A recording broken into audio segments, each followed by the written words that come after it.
grateful for what you have right now, you will soon have more to be grateful for. And it's so true. When you send out those feelings of gratitude, what happens? You become instantaneously happy in this moment.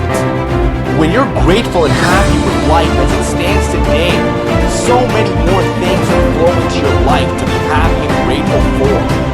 And the reverse is also true. If you feel like there's nothing to be grateful for, what are you focused on? You're focused on everything you don't want. You're focused on everything you don't have. And what you then think you will attract into your experience. Exactly. More of what you don't want. Make your mission to sit down every day and become grateful. Get grateful for the two gifts you have called eyes. Many aren't so lucky. Get grateful for the ears that can hear this music. Get grateful for the person in your life that made a difference. Get grateful for your tough times because they help develop your strength and spirit.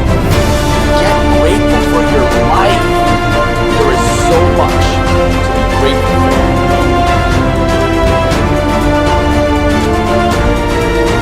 There's something to be said about being appreciative and grateful. You know, whether you're thanking God or life, or whether you're looking to a person in your world or just saying thank you, there's something really special about that. I mean, there's something very real about moments where you can just be by yourself and look at your life and just say thank you. You know, thank you for this gift. Thank you for this ride that I'm on. Thank you for this journey. And a lot of people go through their life without experiencing the beauty of these moments.